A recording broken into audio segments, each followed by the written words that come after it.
Good morning, everybody. And it is morning. I'm not up early, but I'm eager to get going. I was up early too. So, today for the Every Bit Counts challenge, I'm going to be canning roasted peppers. I have a whole video on that, which I will link in the description, but I'm just going to go through it quickly today. And I don't have a whole lot to roast, so I'm going to do it in little batches because I don't want to hold on to these peppers, for too long because I like to do it when they're fresh. And I usually use the Advarsky red roasting peppers, which I'm going to do. But this is my first year growing blot, and they're beautiful peppers. They're sweet bell peppers. And I can't tell you how prolific they are. I mean, we have probably filled this basket 3 times already this year just with blot. And excuse me, um, the I was reading about them and they said they're very good for roasting too. So the very first thing you want to do before they're cooked is take their tops off and take the seeds out. And then we're going to roast them. And if I find even after roasting them that I want them like charred, the skin's charred, I may even put the broiler on them for a bit. Okay, no olive oil, no nothing. They're going right into the oven like this. I have it at 425, and it varies on your oven and pepper how long it takes. Somebody didn't take out a cookie sheet from here last night. And it wasn't me.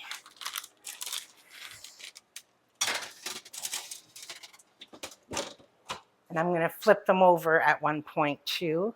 And I'm going to get a container or a pot or something ready with the lid, because when they're finished cooking, I'm going to put the lid on right away, and then it makes the skins come off very easily. So I'll get that prepared and my jars and everything ready while they're cooking. Okay, they look good enough for me, and it's very hot. So I have a pot here. Just going to put them all in and cover them right up. And I'm going to leave them there till they cool off enough that I can handle them to pull the skins off. Now that's not going to give me very many jars, excuse me. And it's only a little bit for every bit counts, but I need to do the peppers as they're ready. So I have my big canner out. Normally I would just make a little water bath canner for a couple of jars, but I did start my pizza sauce. I got the tomatoes in the roaster. So if I get to the pizza sauce later today, I'll have the bare canner ready. So it's a trade-off. Not quite sure if I've waited long enough, but I don't want to wait anymore. So I'll start with an Advarsky because those are for sure, I know, the easiest ones. I'll keep the lid on. Usually if you just start at an end,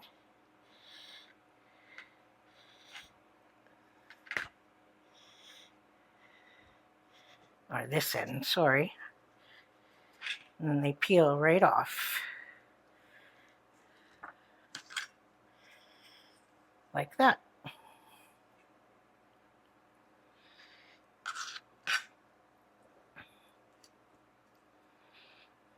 I might only get 2-3 jars out of this, but it's worth every second of time because it's so good.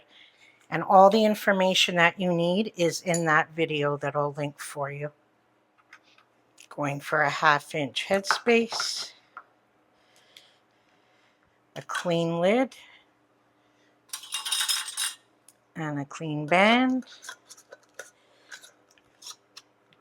And these will process for 15 minutes. So I'll just continue on. So I only got the 2 jars, and that's fine. It's 2 jars more than I had when I started. And I only grow the Advarsky peppers for this reason. I threw in a couple of others, but probably in a week or two, I'll have enough of the peppers to do a much bigger batch. They're just starting to come in now. So these will process for 15 minutes. Here we go.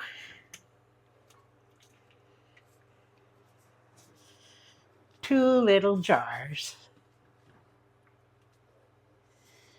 And so worth it. They're cute. All right, we'll see you on the next one. I guess it's no surprise I'll be making pizza sauce and lots of other things. So I'll see you soon.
Hi, everybody.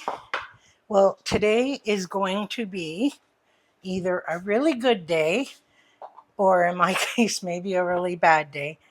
I have so much to do and I just have to do it. Yesterday, I did a lot of prep work with cooking all the beets. I cooked another batch of ketchup, finished the pizza sauce, which I'm going to can right now. On the table, I have a whole bunch of tomatoes that I'm just going to make into tomato sauce, so I don't have to weigh them or anything. They're all going in. Frank just helped me go through the tomato press. I weighed out another batch of ketchup, which I'm just going to thicken the sauce and put that aside. I'm not going to do that today. So I'm going to can the pizza sauce, get that going, wash the tomatoes, put them in the canner, and then I have all those beets to can as much as I can do today. And I think that's it. I know there's something else, but anyway, so let's do this. And my dishwasher is full of all clean hot jars. I don't know if you can see, I have the ketchup, the beets, the canner's hot. I have a fan going on me, and I'll move it when the jars come out because that's not good. This is even a bit too much for one pizza. So what I do is every time we have a pizza, Frank would prefer I do like, I don't know, what is it, like maybe a 14-inch pizza pan. And I don't like my pizza very saucy. So every pizza, we have about this much left. So I freeze it after we open it. And then after like 3 pizzas, I combine the frozen ones and we get another pizza out of it. I keep a set because we have our beautiful rooster or chicken dishes. But when we got them, I kept like 2 place settings of all our old dishes. And I keep them just for stuff like this because my chicken or hen dishes, which if you're new here,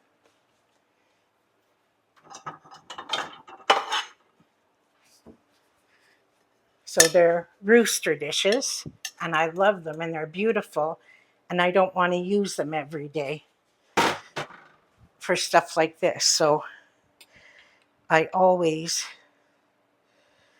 keep the white Corelle ones here. And I saw someone selling them on Facebook Marketplace and they've marked them as vintage. I'm like, oh my gosh, am I that old?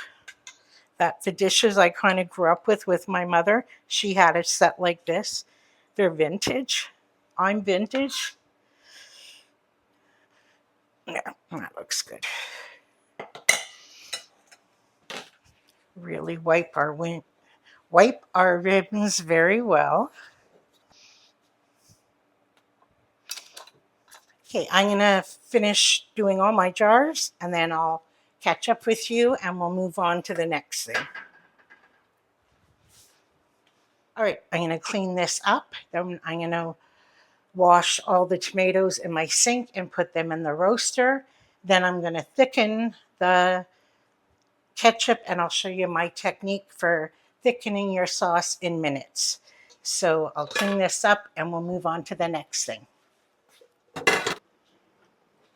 I'm trying to show you my setup here, but I think I'm in the way. So I do everything right here so I don't bring the mess all around. I have a bowl for the compost or the chickens, depending on what I'm doing. Cut off any parts. I put this bowl here, and when it's full, I bring it over to the roaster. And then I'm not bringing the mess anywhere else. Just one little mess. I mean, there's going to be mess somewhere. Frank and I can communicate in unspoken words. This is going to be for the chickens. So I have a couple of colored, very old, I even think this is Tupperware. So I'm going to put this bowl by the back steps. And depending what color bowl I put out, he knows it either goes to the chickens or the compost.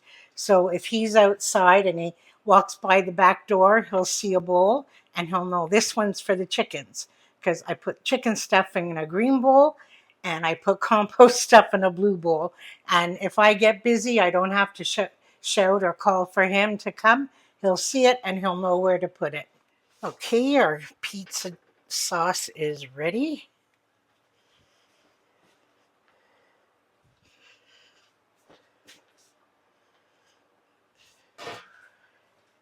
So here's all my ketchup liquid, and it's actually very liquidy because I used a lot of slicers this time. They had to be used up, so I compensated by putting more pounds of tomatoes in, so it's all good in the end.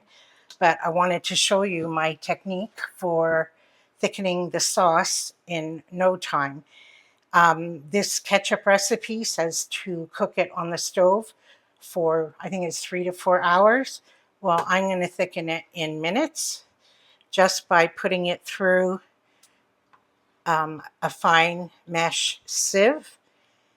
And it'll be done, like I said, in minutes. And I did it with my pizza sauce. I'm going to do it with my tomato sauce. And I do it with this. And I can make my ketchup, the recipe, in less than 5 minutes, putting it together, warm it up on the stove, and then I can can it. This guy's only here to catch this guy. So I just roll it around. The more you roll it, the faster the liquid comes out. See? And you adjust it to whatever thickness you like. I know I'm making ketchup, so I want this really thick because I'm going to be adding liquid to it for the recipe, like vinegar and stuff. So you get like a slimy little ball. And then I plop it in another bowl and do it again. Whoops, I think I just made a mess. So I usually do about 2 scoops, which is 2 cups. And then in this container, you get the most beautiful tasting tomato juice because you're getting all the good stuff now. The pure, like heavier stuff than what's in the roaster.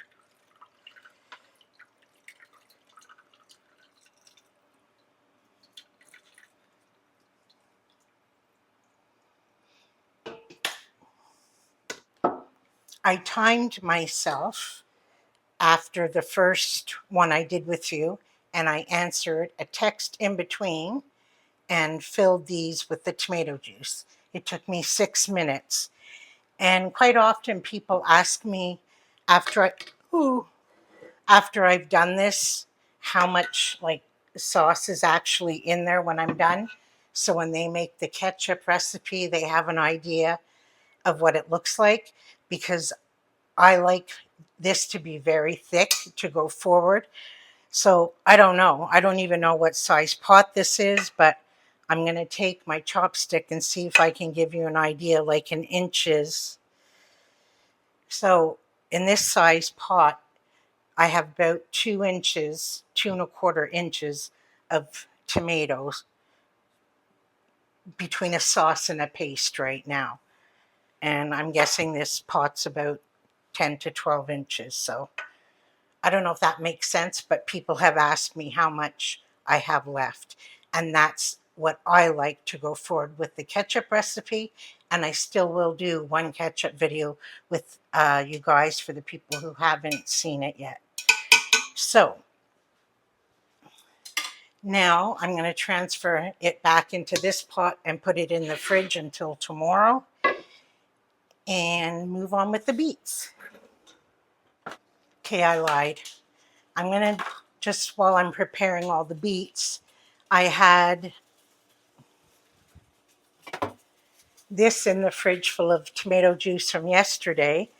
So I have it on the stove warming up, and when that gets warm, I'm quickly going to add this one back in to warm it up and heat up the jars because the canner is really hot. And I'm going to can the tomato juice while I have it all out. And that can can while I'm preparing the beets. And that'll be another thing off the list. And then I don't have to put it in the fridge. So I'm just checking. I need for a quart 2 tablespoons of lemon juice or half a teaspoon of citric acid. I have citric acid, but I don't really like it. So I'm going to go with the lemon juice. And I am putting salt in because I have tasted it without, and it really needs the salt. So, but I'll only do that when it's warmed up. So it's going to go back in the pot. And I'm only using canning salt.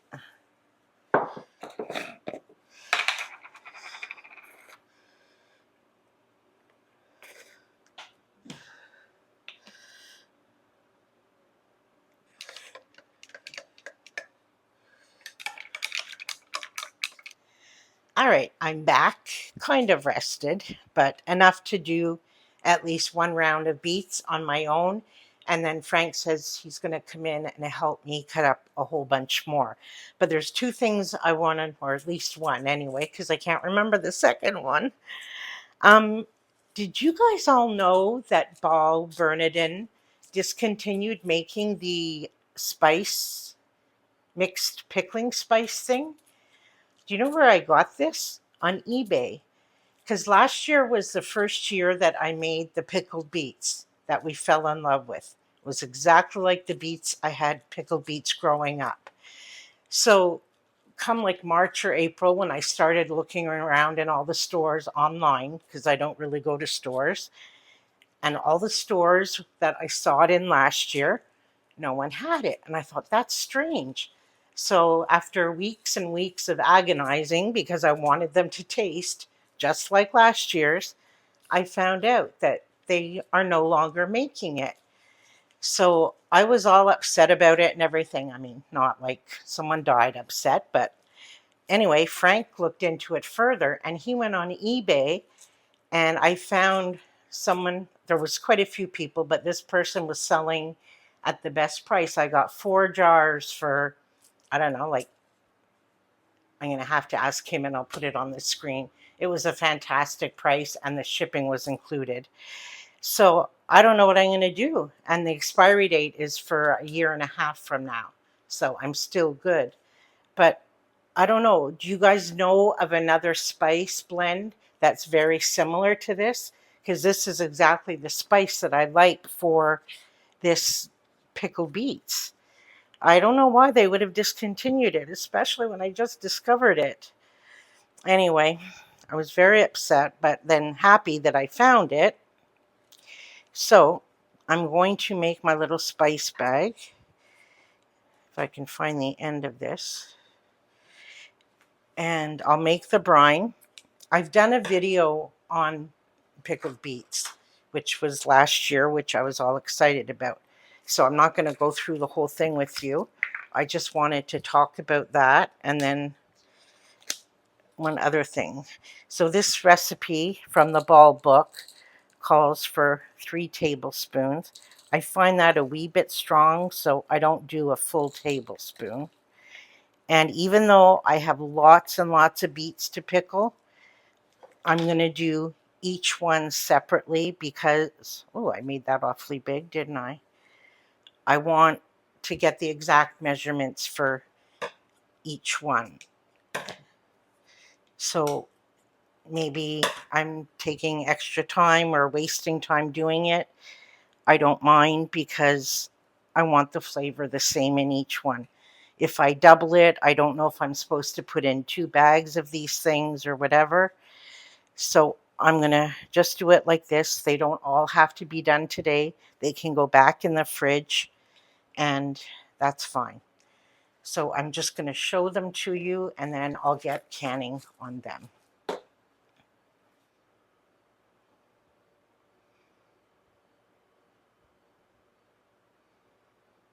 Look at the size of these. Like, look. I can't get over this. I grew beets. I think this guy was the biggest one. I mean, okay, there's the normal ones, and some are smaller. And what I'm going to do this time is, because this type of beet that's our favorite, it really fades when it's canned. The color is lost a lot, so it comes out looking very pale. So when I'm going to put all these in a jar, I'm going to put one dark one in and hope that it keeps the color. But I mean, I can't get over these. Like, I weighed them, and this one, the biggest one, weighed 1 pound 12 ounces for one beet, almost 2 pounds. All right, so I'm going to get started. I need 10 cups for one batch. I'm going to make the brine and get them all canning, and I'll show you later what we've accomplished today. I don't think we're going to get them all canned. They're going to go back in the fridge, what we didn't get canned, and tomorrow's another day. So I'll see you in a bit. Okay, it's 5:30 p.m. and this is your update for the end of the day, because after this, I'm kaput. So I have a batch of beet pickles still in there. I have the last batch for the day in here, and there was a variation to put onions in. So I did 2 batches like that for Frank because he loves onions, and it used up those little onions from the garden. Here's the tomato juice. Here is one of the batches of beans. Sorry for the lighting. I don't even have my mic on anymore. And sorry to swing you around. What is this? That's the pizza sauce. And as of right now, that's it. And I'll update you tomorrow. I'll see you tomorrow. Good night.